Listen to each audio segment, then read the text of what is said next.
Aren't we all fascinated by this question? What happens after death? What becomes of me?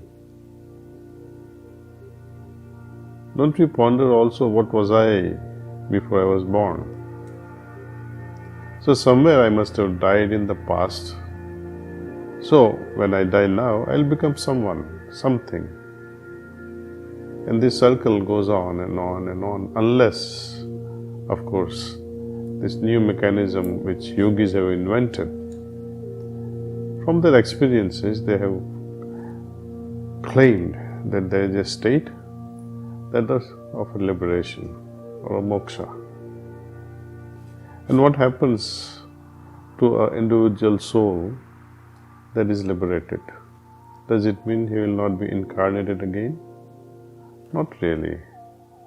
True liberation is where you have total freedom, absolute freedom of being born again or not.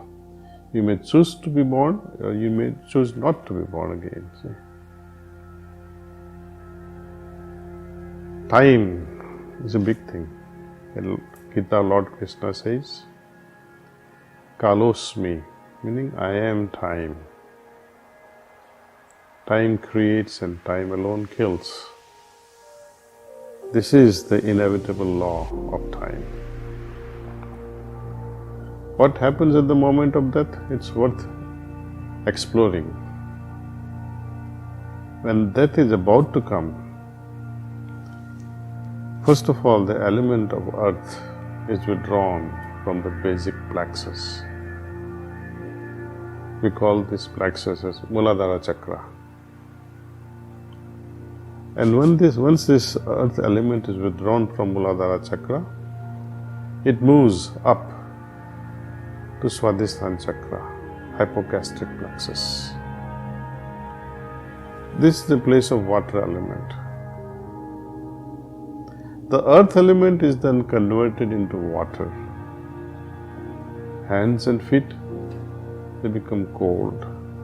Haven't you felt this when someone is dying? You'll notice that hands and feet will suddenly become cold. This is the dissolution of water. Then, when water is withdrawn from the hypogastric plexus or Swadhisthana Chakra and is accumulated here at the solar plexus in the region of our navel or Nabhi Chakra, it then becomes fire. The region above the navel, above, it will become warmer. This is the dissolution of fire. Then the fire is gradually withdrawn and moves upward to cardiac plexus, Anahata or Hridaya Chakra, where it meets with air, mixes with air of the heart region. And the whole body, it begins to tremble. This is the dissolution of the air element. After that, the air of the cardiac plexus is withdrawn to the ether element, and it somehow dissolves the element which is present at Kantha Chakra or pharyngeal plexus. There, a sound is produced at this Visuddhi Chakra.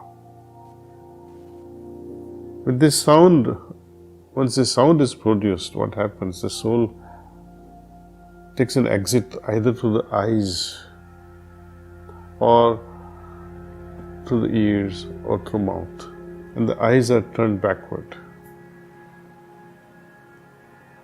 Now the element of Brahman, which is found in the individual soul, is also withdrawn.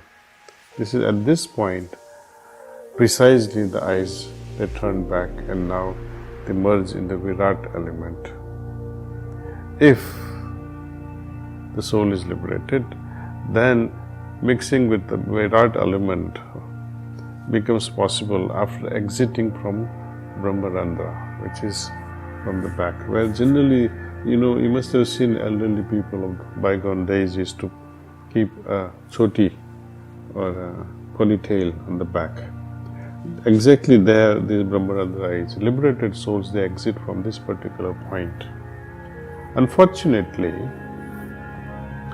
tradition holds on to this idea so strongly that even after death, even when the body is totally burnt and some parts of skull remains, they will smash it.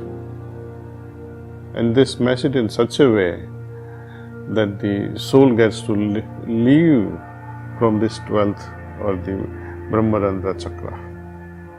But this is inhuman, this is violent.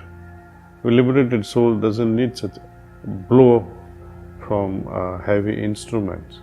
It just evaporates, it just transcends automatically at that very moment of death and mixes or merges with the Virat element.